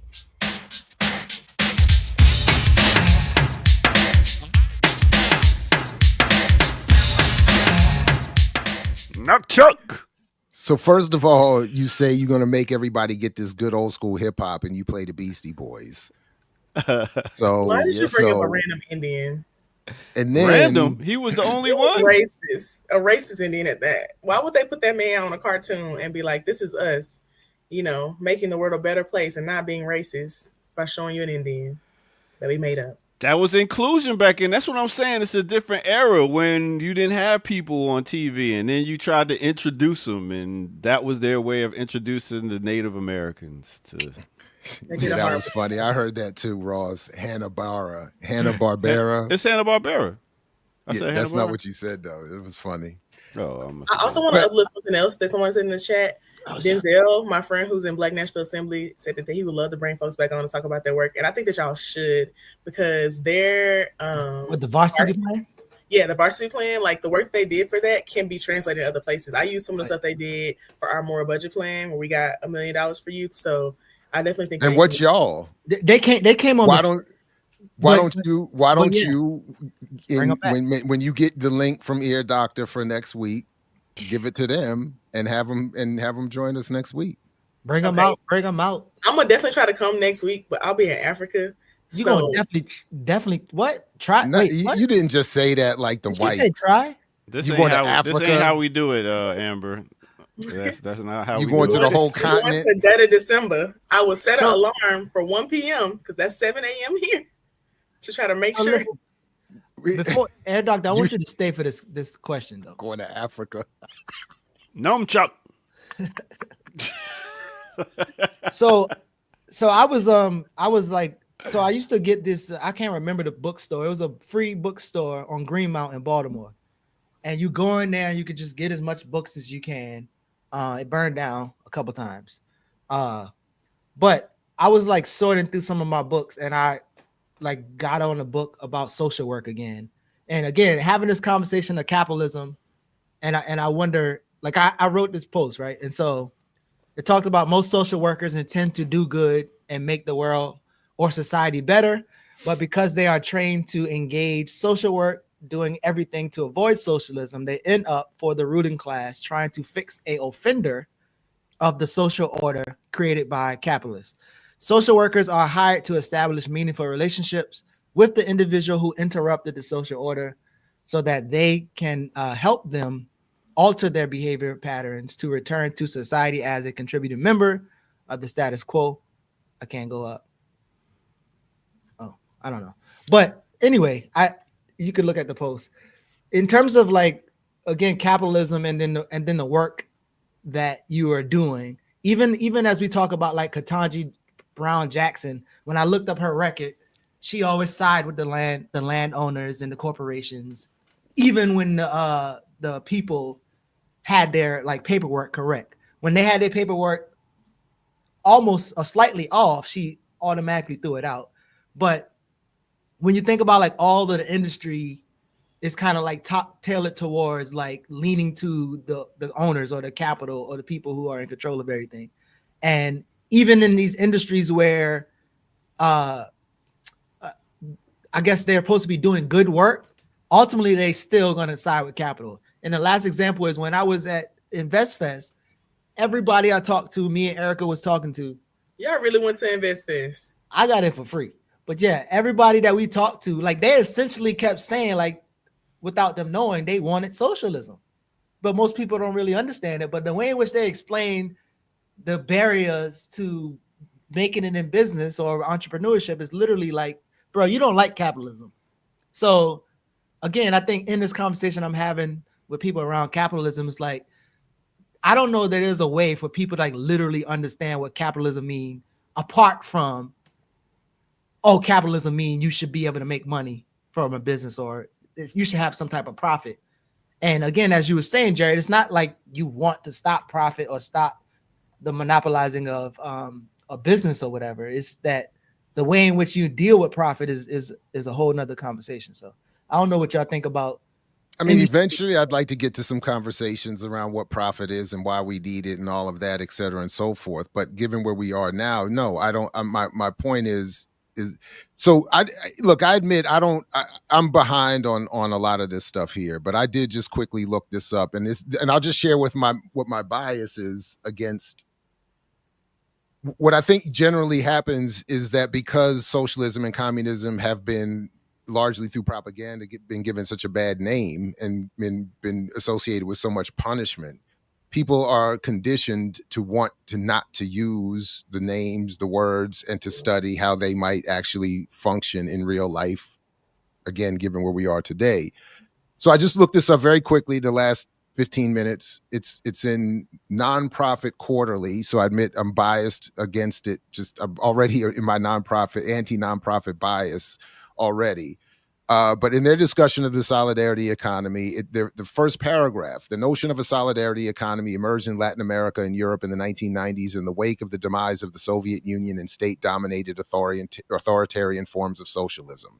So they're already setting this up as both emanating from but wanting to be juxtaposed against quote unquote authoritarian forms of socialism, which are of course associated and with any reference to the Soviet Union. So as they say, in contrast, the solidarity economy is committed to participatory democracy and favors decentralized democratic planning. Its core principles are solidarity, participatory democracy, equity in all directions, race, gender, etc., sustainability, and pluralism. If you read, for instance, the Socialist Reconstruction book that I'm in this slow motion review of from the PSL, again, all whatever, this is exactly what they're saying is socialism. That is a participatory democratic. Actually, let me correct that. They're saying that it's a participatory democratic,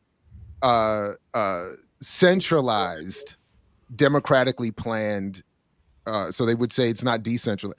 So, but the point being that would give us, by definition and legal public policy defense, all of the outcomes we say that we want through these other efforts.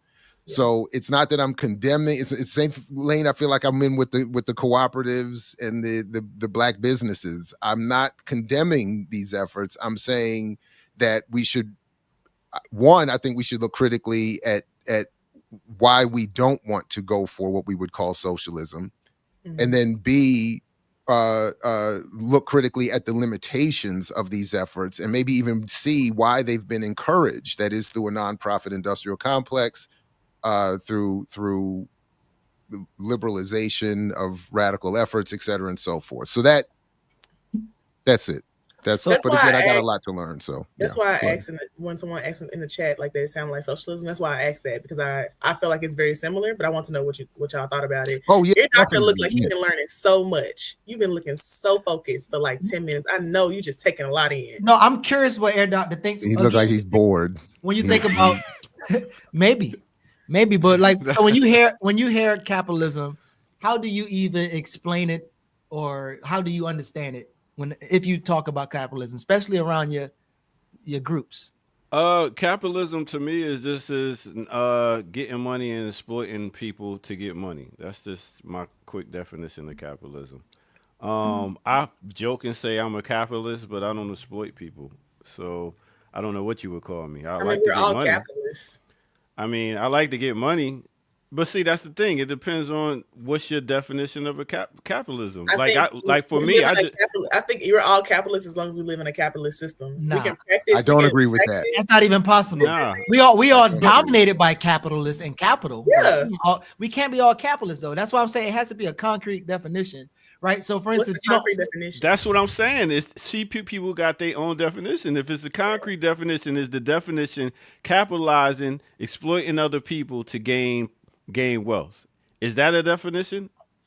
well, I think that's a smidget of the definition. So exploiting labor, but it would have to include owning the means to production, and it would have to conclude forcing people to trade their labor for a little piece of the money that they produce. Oh, never mind. That's what I'm saying. I'm not a capitalist. But I will say like that I've heard it explained multiple different ways. I'm also not an economist, and I know the bare minimum. Mm-hmm. I was going to bring up my Gullah definition, but go ahead, Jared. What's your Gullah definition? I was about to read it. Go ahead. Read it. I gotta find it. I gotta find it first. Oh hell! What the? Oh, I was about to say somebody's phone. Is that somebody's ringtone? I have a alarm to drink water. That's Amber and her professionalism of production here, not didn't realize it was 8:30. Phone on vibrate. So when I do start in the classroom or anywhere or I just riff off of Kwame Ture's definition that there's only two forms two ways to have an economy. One centers the private accumulation of goods and services, which is capitalism. One is where goods and services and the wealth they produce is democratically distributed and owned by the people, and that's socialism. I do think it's important to put in, if I get beyond that, to make reference to these systems as socioeconomic. That is, they are social. They involve social constructs and ideas. They social relations. Their goal is to manage how we engage one another. So they're not strictly quote unquote economic models or systems, and they involve ideology and myths and all kinds of stuff. But I also like what Geechee said also, that capitalism, to understand it, you do have to talk about, not only as Marx and them talked about the means of production, but also the means, as they said, mental production. Mm-hmm. And then the forced selling of our labor. And I like all that stuff about alienation. I don't pretend to understand it, but I like when they talk about that also. But then I also like the colonial piece, because that's where you really, I think, have to talk about capitalism functioning within a broader system of imperialism, settler colonialism, which really gets into these social constructs of self-identity and immaterial relations and symbols, narratives, stories, images, and all of that kind of stuff that undergird and support all of it, and of course remind of the military basis of it all anyway. But and I do think there's been, just to wrap it up for me, there's been a long form attempt to redirect, in this case, Black liberation struggles away from these kinds of questions, and to get us to stay relatively within the safe confines of what will not upset the capitalist structure, which involves this nonprofit industry and the solutions that are supposed to come from the nonprofit industry. But yeah. So this is the Geechee, not Gullah, but Geechee definition. So capitalism, ain't nothing but a social and a political war tactic. Them boy who do them own and control the land, bread, equipment, and all the thing. Then they do fool up contracts with them boy who broke up, and them boy with the lend up pockets trade all the labor and all the talents to the buckra for a piece of money. That's capitalism. In English, a social political war tactics practiced by those who own and control land, capital, equipment, and other resources. They enter exploitive contracts with those who are propertyless the propertyless, in exchange for low wages, give up all rights to what they produce with their labor to the owner's capital. So none of us, even the black wealthy people, ain't no damn capitalists. I don't even think you could say, what's the guy name who they always love, the black billionaire? Robert Smith. Robert Smith is not a capitalist. Does he I have? think that works. Yeah. Does he have capital? Can he invest? And I think he has some limitations too, because he would have to like cash in the stuff he has ownership of to actual move things around, which I don't think he has that leverage. But even that question is, I think, it gets to an important point that is often lost in all of this. Trying to identify what all of our roles are within a capitalist system. We are not all capitalists. We are oppressed by capitalism. We are forced to sell our labor to capitalists and their managers. So yeah, but I do also, by the way, one of the first things I do bring up in my classrooms when this comes up, and it does come up by force every semester, is that I ask students to really think about I ask for it in the moment, but throughout the semester, how little they have these discussions anywhere or have ever had these discussions anywhere. You know, we live in a system that is supposed to be, casualties, Rob. We are casualties. We're supposed to live in a capitalist free market, this wonderful, perfect system, and yet almost nobody can tell you what it is or how it works, including adults, including professors. And you know, I used to show that first version of the Corporation documentary where they start off asking all these business execs and Harvard Business School professors, what is a corporation? And they're like, they can't even, they struggle to even just explain. And they say, because I'm not used to having to do it. And I don't really, we take it sort of as a given. But for most of us, you could go you could get PhDs and medical degrees and law degrees and never study what capitalism actually is, its history or anything. You might read a couple articles, how it impacts your industry or your field or maybe. But that's even that's Can I be looked at as a capitalist for constantly asking for donations? No. Okay. I mean, you can sound like a victim of capitalism. That's why you need the donations. But then also, again, I think that's why when I thought about the social work, like I'm reading the introduction of social work. I remember reading it years ago, and I'm looking at my notes, and I'm like, most of these people either, well, I won't say never heard of socialism, because I feel like everybody heard of socialism, but most of these people couldn't define socialism. And most of these people would literally, although their work is as a social worker, they would be like, nah, socialism is bad. And they won't ever see themselves as literally dealing. And what I said at the bottom is they're managing the expressions and the reactions of victims of the capitalists. And then they're saying like, this expression is not good and you need to have a better expression for your material conditions as a social worker. And they'll never even think of that because they're trained to look at it like this. And so, I think it's the cognitive dissonance. Like they don't see the connection. My thing is, I like socialism when everybody's playing a part. When people ain't playing a part, that's when I'm like, this socialism shit don't Give me work. an example of socialism that people don't play. Wait a minute, y'all both talking at the same time. What you say, Amber? So you got to exile them off the island. Okay, now what you say, Geechee? I said, give me an example of socialism that you know of, that you've seen where everybody wasn't doing their part. Black liberation meeting. That ain't socialism. This ain't no socialist there collective.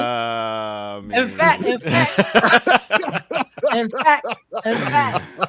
I mean, listen. Because I would say this: I always join businesses where I have partners, and I know that I don't do certain things, and I know that I'll join forces with another person that knows how to do certain things, and we'll make stuff happen. And then as soon as one person out of this group don't play their part, then it's like, do they deserve the same cut?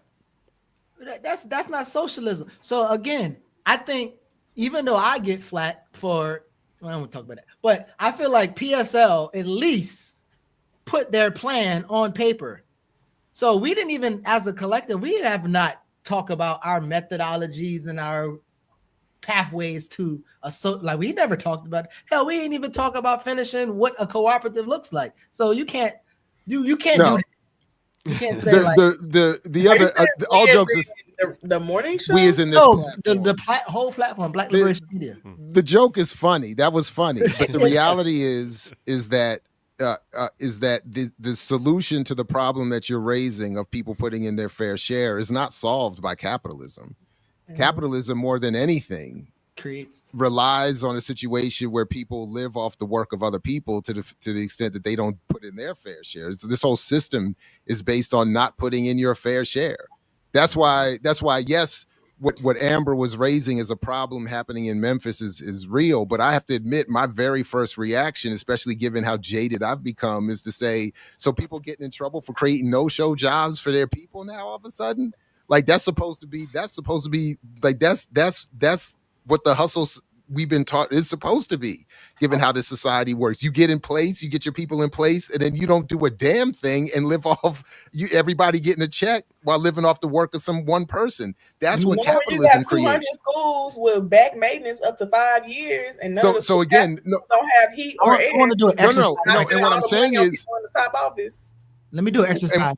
Wait, but what I'm saying is that Amber and your crew and your work is exactly right, and the criticism is right. What I'm saying is I'm having this retrograde, capitalist inspired response because I see Black people getting over, which is again what I'm all about critiquing, but I'm saying it's easy to fall into that. That's why people are praising LeBron for nepotizing his son into the NBA, and that's why everybody's like if the white But my point, all right, what I'm saying is capitalism doesn't solve the problem of people not putting in their fair share. It in fact encourages it. Is really the point I'm getting at. So let me do this exercise, Jared, as our resident economist or something like it.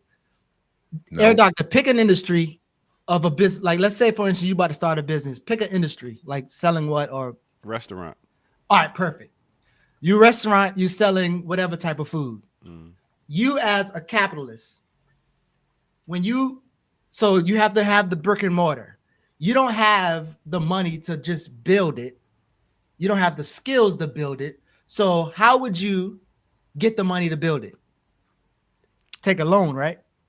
Yeah, I guess. Right. Yeah. So the loan comes but the loan comes from a bank, and the bank uses other people's money to give you, and so that they can make money.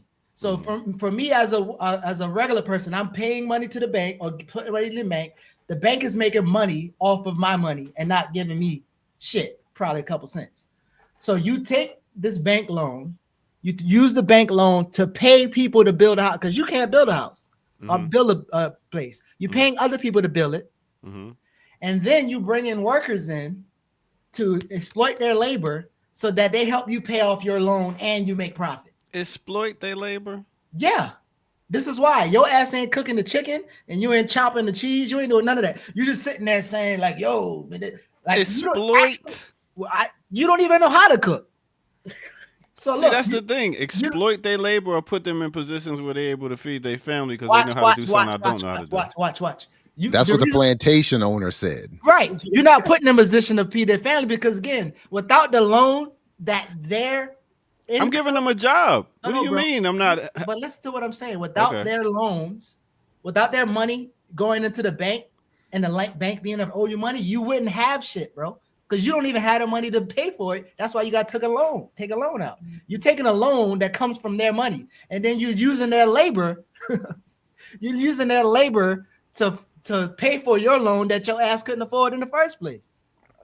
So like you And you're leverage. using the labor of the people who farm the food you're gonna cook, who are preparing, who literally build the dishes that you're gonna feed people on, that create who put the plumbing together, who turn the lights on, who build the tables you're gonna be seating people at. Like everybody is contributing to this. We've all put into the school Except system him. that all these people went to learn how to do all this stuff for. Like everybody's putting in. And then only because one person's been able to sort of accumulate and coalesce the money to put this thing that they should somehow benefit inordinately in comparison to the rest of it. Like that. That's the part I'm saying. Air We Doctor, gotta. I tied you up quick. and you didn't even notice though. I tied you up. Remember, real quick. You said you tied me up. What do you? What? Not Right. He had a lasso on you. Don't do that. No, but remember you said socialism. Phrasing. Thank you, Jared. But you said socialism works until everybody is not doing their part. As the capitalist, you ain't even doing your part. Everybody doing work except your ass. But if the company gets sued or the employee getting sued, No. or is it the person? Boom. Is it? Boom. Wait a minute. No. Does the risk fall on to the person that came up with It this doesn't idea fall that's onto doing anybody. all- That's why, as we did here, you form an LLC, a limited liability corporate company, so that nobody gets punished. That's the whole point. The only people who get punished are the customers, the community that's suffering. If you've created some sort of waste runoff, like, nope, that's the whole. That's why they do this. That's why the first thing they do after the genocide and the enslavement is they create the rule of law that covers all this other stuff, gives them legal right to do all this other stuff, and then to get no punishment for it. So that's why the late great Bruce Dixon used to say all the time, shout out to him, if corporations can be legal people, how come there's never a death penalty? Right. That's the whole. There's never like nobody suffers when they do all the dirt. Paid more for my idea that when That's people not were your sitting idea. around, and not being like, damn, I want to eat, but there's no restaurant around here. So then I come one day and say, you know what? I want to get a restaurant. I want to help the people in the community have. That sounds real eat. Israel right now. This was a land without people and a people without land. Like they were just sitting around here, like not knowing what to do. Well, the thing is, I did the restaurant thing, so I'm actually talking from experience. But that's not helping people eat though. That's charging people to eat. Helping people to eat is actually helping them to eat. Not like so. For instance, we're not giving them a job. Watch this. Giving them the food. Giving them food at a smaller rate of price that other people will come out and exploit them and charge more money. You're trying to get profit, Air Doctor. Listen, if somebody is lacking food, your idea to make profit off their lack of food just is backwards in itself. Oh, they don't have water. Jesus didn't set up no restaurant. How do you feed people if you ain't got no money? Fish. I'm screaming. How do you feed people without any money? You start a nonprofit. And you have seeds. You grow food. You can grow the food. You can. I mean, there's a lot of ways to feed people without money. Start a nonprofit. Get some grants. Hell, we feed people every week on Sunday and Tuesdays over here in the West End with no damn money. So I mean, hell, we just talk about a Kroger chain and Whole Foods who make so much food that they have so much access to give away and still make a profit. That don't take no money to feed them. I mean, I think a great example of that is like we have one of the main like churches here has a food ministry, and they literally go to all those places. They'd be like, Panera Bread, give us all your food that you're not gonna use today, and they give it to people the same day. Like they go to all those corporations. They have like setups every month where Trader Joe's drops off fresh produce on this day. Walgreens drops off stuff on this day. Walmart drops, like they make them give them those things because you're not going to just, there's no reason to sell it. Let's just give it to the people that need it. And big up to Black Man Lab. We feed people every week for free. So how about that? Y'all pay for it though. But listen, no, we get who's money. taking a risk, Air Doctor? That brother, you know that big chicken sign, the Air Doctor's chicken. The dude who put that little sign up, that's who taking a risk. He had to climb up there and try to balance it, whatever. You know who's taking a risk?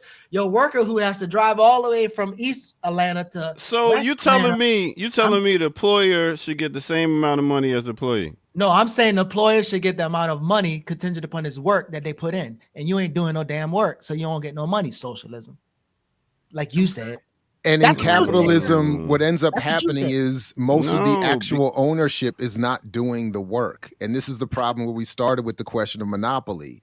The people you see in the store, the managers, the people, the clerks, they're not in few cases are they an actual owner. So the people who are owning it are sitting home living off of the labor. That's what actual capital is. And that's really how it should be understood. Wealth is capital is wealth you earn, is capital produces wealth when you don't work. It's producing wealth. It's wealth you accrue off of the work someone else does. So that's So when you was there every day, like I was putting in the hours and stuff, then I can't be a capitalist then, because I was there with the workers doing the same thing. But at night, I went home and I thought about more plans, more different things to come up with, figuring out payoffs and different things. Why, shouldn't I get more money than No, but listen, you the thought person about next to me? you thought about the plan, but could you have executed by yourself? That's why I have partners. So tell me this. All right. Are we moving on? I do want to bring up something from the A comments. football though. coach who thinks about something, do he get the glory for the athleticism and all the other things that happen? Like, you can think about shit all day, but if you can't do it, and then even thinking about it's not like it's your idea. It's not like a new idea. People have been thinking about it for forever. In fact, you was inspired by somebody. But who does it? Who actually does it? A lot of people think about shit all the time, but they don't go and do it.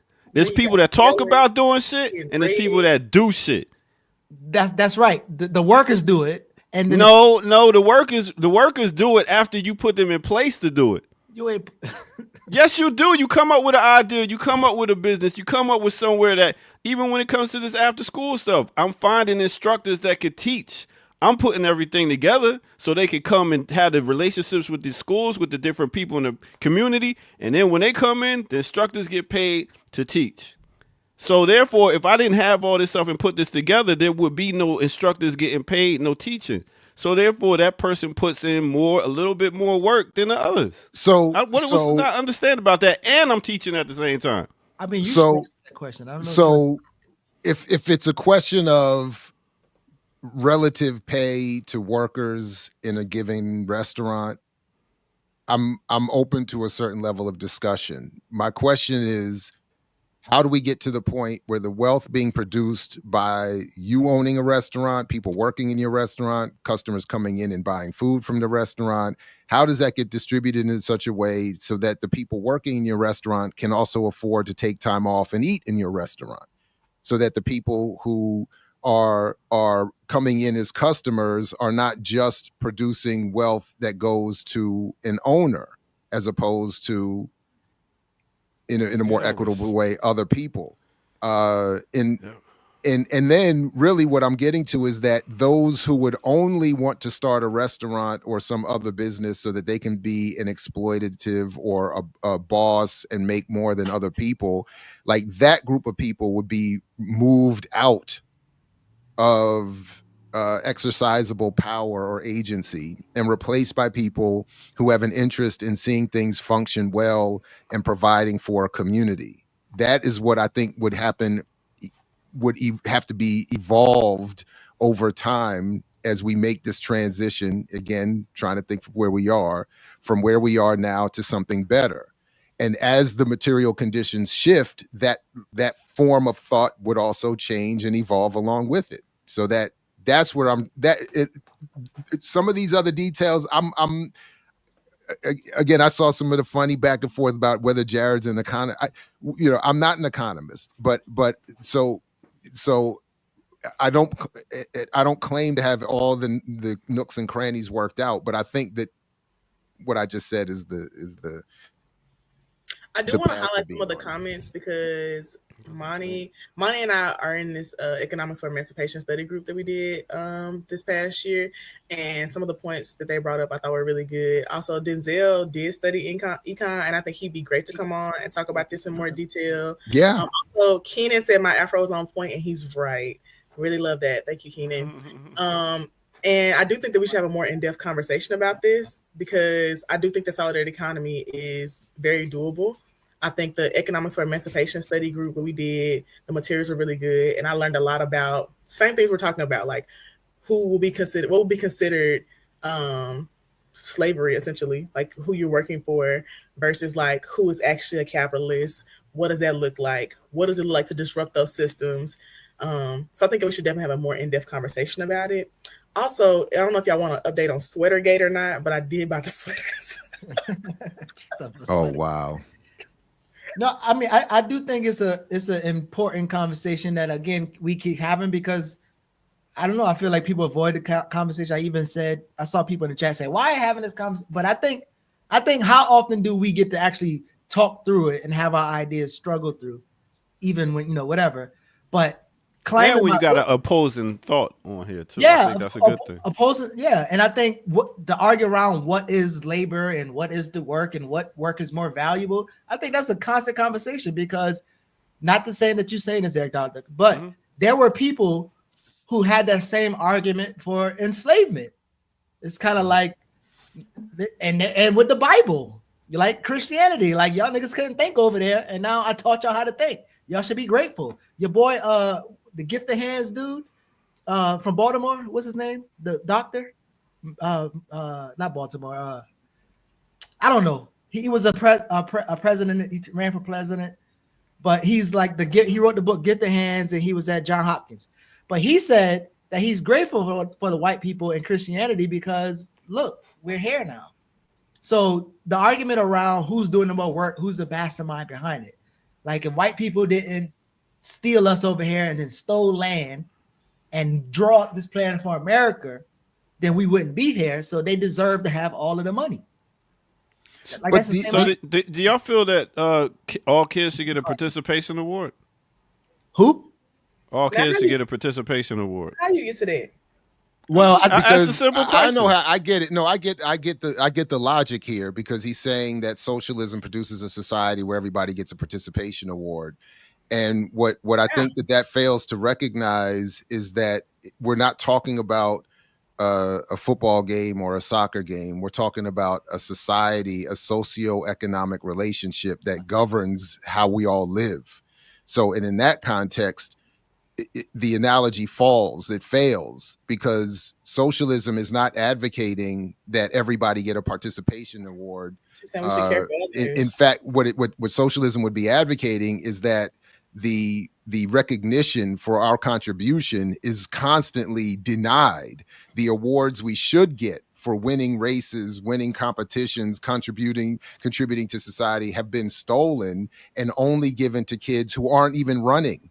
The people going up on the podium getting the trophies, they're not even actually running the race. They are living off of those of us doing all the running and the jumping and the working and everything else. So socialism is simply saying all of that we give us our damn awards that you've been stealing. So I see what you're trying to do there.